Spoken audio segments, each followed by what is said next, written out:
In this video, we will be learning about functions. What is a function? Function is a piece of code that can be reused again on the interest of the user. So functions do get a lot handy further when we get into data structures. So first, instead of keeping so many doubts, so the functions has few aspects that are mandatory. So this is the basic syntax of function. It consists of a return type, function name, and a brackets. In the brackets, there are parameters and then the body of function, which is open and closed by flower brackets. So we will get into the aspects of return type, function, and parameters one by one. So if you don't understand any of the topic, it's completely fine in the beginning because these are interlinked. So you might understand the topic that I'm going to say first. You might understand that when you understand some other topic. So these are kind of little correlated. So if you don't understand the topic initially, it's fine. The more you explore into it, slowly things would make sense. So first let's deal with function declaration and definition. Now functions come with two important things, that is function declaration and another one is function definition. So what is a function declaration is, uh, it helps us, it says to the compiler that a function will be used in the course of the program. So how do these are declared is, first we write the return type.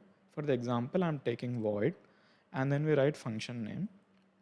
So I'm just writing func, I'm giving this name to the function and then I'm not giving any parameter and I keep the semicolon. So this is the function declaration. So the function declaration is written above the int main. So function declaration, you don't write it after the main body, okay? Now when you write the declaration above the int main, the function definition, we generally write it after the body of main. So here, in order to write the body of the function, we once again write the very same structure of the declaration. We write the return type and the name of the function and the parameters. We didn't take any parameters in our example. And here in this, I just want to print cout hi. Now, in order to make a function work, we need to call a function. It's just like some phone call. When you call a friend, then someone's going to pick it up, right? Similarly, in order our computer execute our function, we need to make some arrangement that will guide a compiler to go to the function. So this is done by function call. So what exactly a function call is? You write the name of the function and if you want to include any parameters, you include it. So here we don't have any parameters. I'm not sending any parameters. So once the compiler comes to this line, func, then the control goes to the definition of the function. Then this gets executed and we will be going to have an output called hi. So here we'll just test it. And there's the output hi. Okay. Now this is the general syntax. First we write declaration and then we have the main body and then we will be having function definition after the main body. But also if you write the function definition on int main on the main body, like before the main body, then you don't need to write any function declaration, because as compiler would be coming from top while executing, it will come across the function definition. So it doesn't need to be said exclusively by the function declaration that there is going to be a function coming in the program. So in order to skip writing function declaration, I do prefer writing function definition above the main because anyhow we are going to write function definition at some point. So why to write some extra step of function declaration when we can avoid it? So this is called as function call. Now let's talk about parameters. So in this example, I didn't give any parameters. Now let's give some parameter. Here I want to say uh, the number is a. So parameters is we pass some value to the function.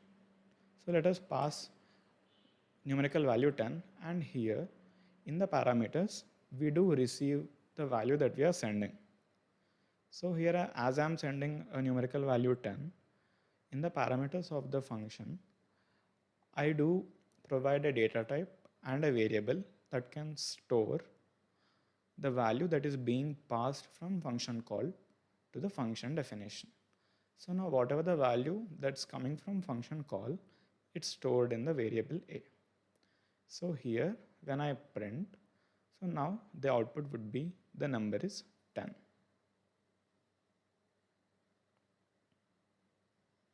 So here you can see the output is the number is 10. Now there is also something called as default parameters. So default parameter is if you pass a parameter value, if you pass the value 10, then this value 10 would be stored in the variable a. But if I don't pass any parameter, any value, then there would be a default value that is stored in the variable. So for this example, I'm not passing any value in the function call. So here I have given a default parameter as 20. So now the output should be the number is 20. So let's run it. So here the output is the number is 20. Now let's pass a value. Here we would pass a number 10. So 20 is a default parameter. So when we don't pass any parameter, then the 20 is considered into the memory of variable a. But when I am passing a parameter, this parameter replaces this. So now the output should be the number is 10. So the output is the number is 10. Now let's understand about return type.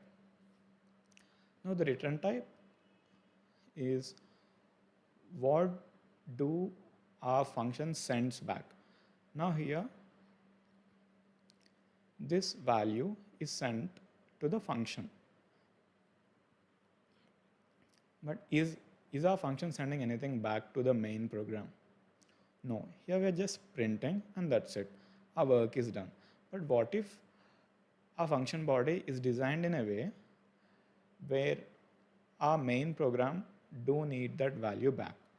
What if there is a question where you need to perform addition and you need to perform this addition in a function body?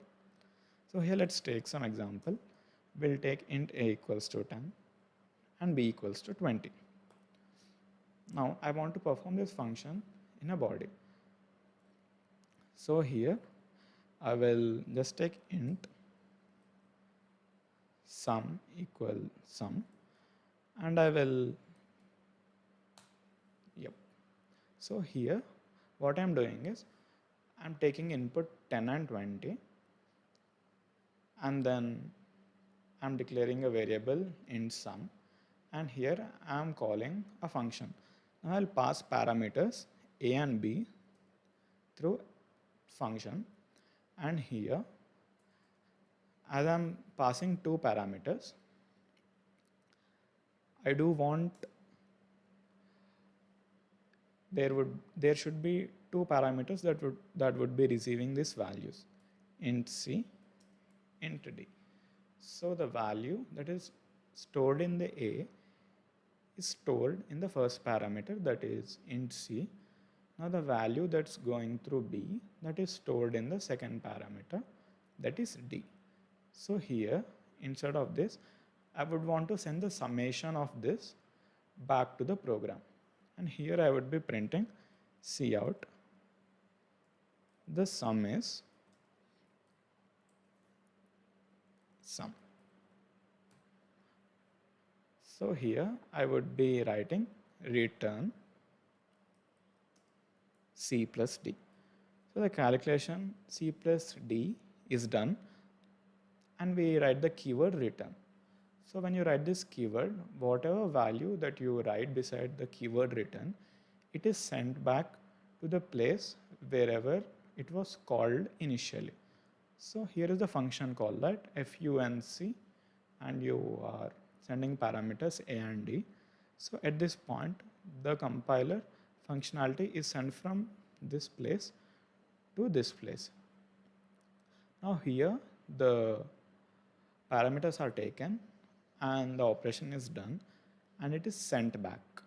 So when the command return comes into the picture, at this instant, after this step, once again the control is going to the initial place. So the initial place is this very same holder, right? Func a comma b. So the value is going to come at this spot. So now the value is c plus d, that would be 10 plus 20, 30. So now it would be sum equals to 30. So now sum actually stores the value 30. But see here, we did return. But then what is the importance of the return type that we mentioned previously? So if we are sending a return value to be integer, then we write integer data type in the place of return type. If our operation would be dealt with float values, and whatever the result that we do get, if we wanted to send to the main function, that time we keep float. So whatever the value that we are returning, that data type is mentioned in this return type. So as we are sending integer value, because we do store 10 and 20, both are integers, and after performing the operations, still they both are integers, right? 10 plus 20, 30, even this is integer.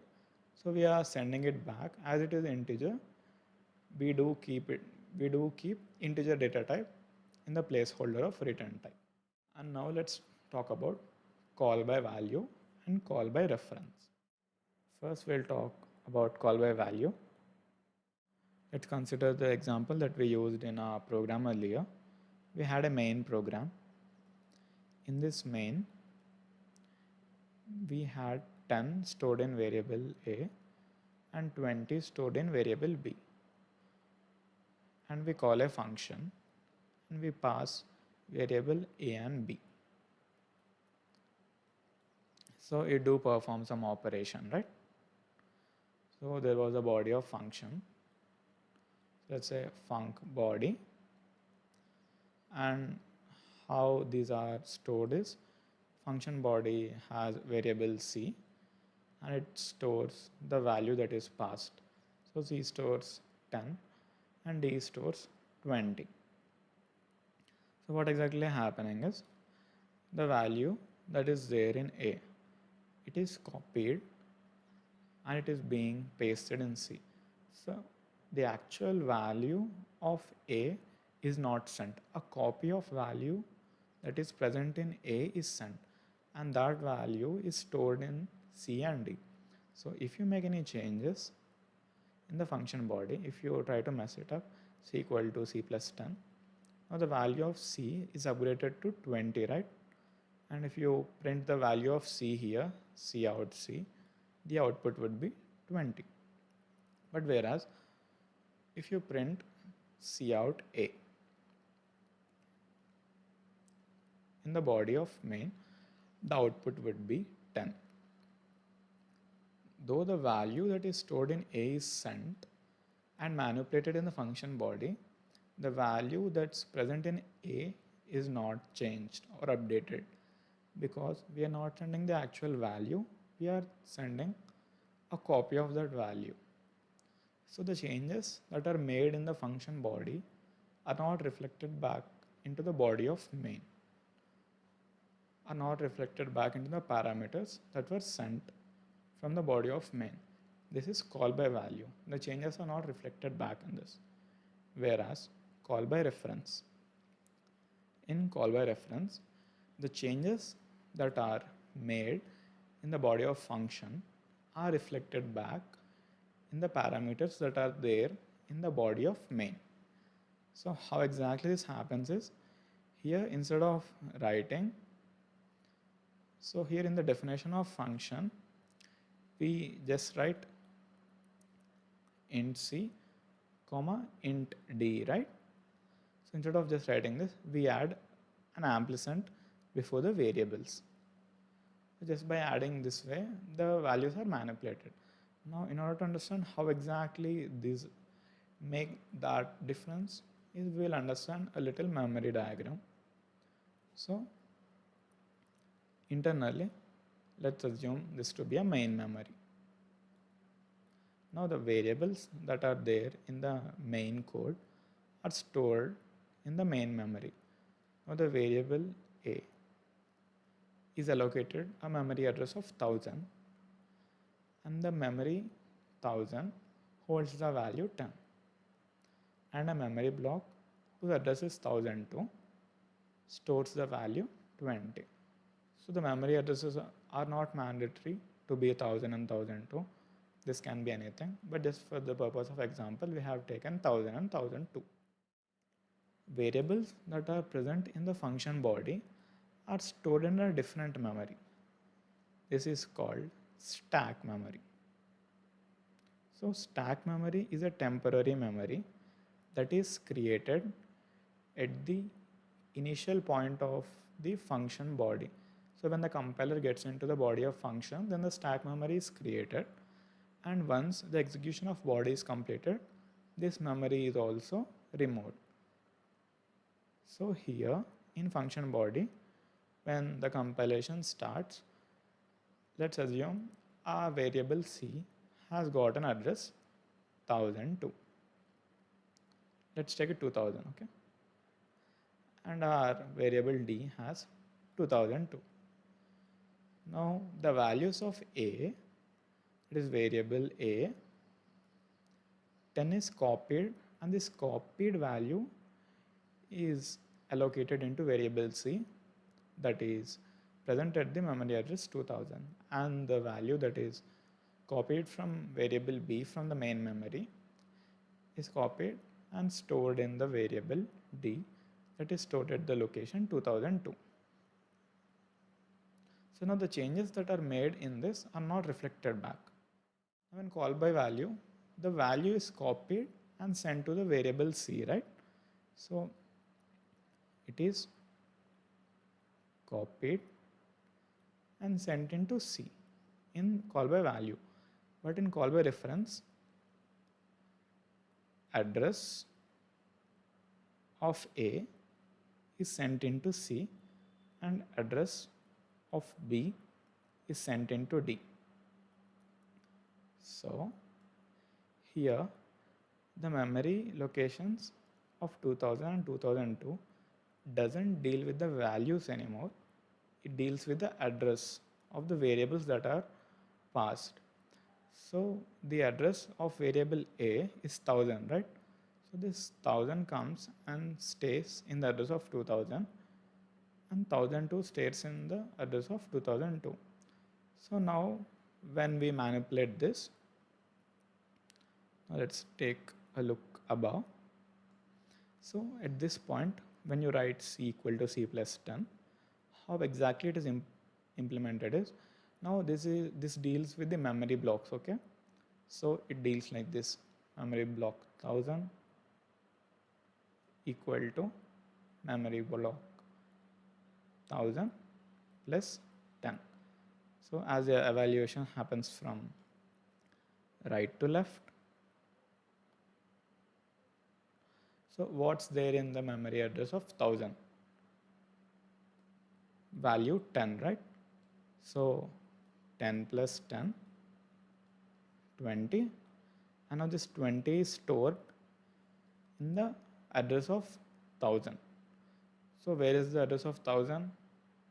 Here in the main memory. So the changes, now the value updated here would be 20. So this is how, with call by reference, the variables that are present in the main memory are affected. Now let's get into the programming part. Here, let's understand the program of call by value. This is the very same program that we dealt previously. That is, values 10 and 20 are stored in variable a and b respectively in the body of main. So here we are passing the parameters a, b to the function func, and we are storing them in the variable c and d respectively, and we are trying to manipulate the values that are stored in c, and we are checking if the values in c and the value that are being passed from the body of main, are they going to be changed or not.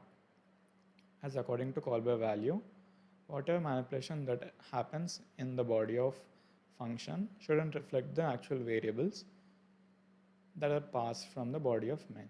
So here you can see the value of c equals to 20, the value of a is 10, because we have performed c equal to c plus 10, so the value of c is updated to 20. But whereas the a, which did provide the value for c initially, is not bothered at all. But when you see call by reference, so when you write ampersand, it demands the address of the variable, whereas in call by value, the value that is stored in variable a is copied and sent to the variable c, right? But here the address of a is stored in c. So similarly, we are also taking, so we don't need ampersand d at all because we are not showing any changes of it. But as we were dealing with two variables previously, so I'm just using them again. Now, according to call by reference, the changes that are made in the body of function are reflected to the variables that passed those parameters in the body of main. So here the output of c and output of a both should be 20. So here you can see the value of c is 20 and the value of a is 20. So I hope you understood a bit of functions. Now in another video, we'll be dealing with recursion. Thank you. Have a great day. Happy coding.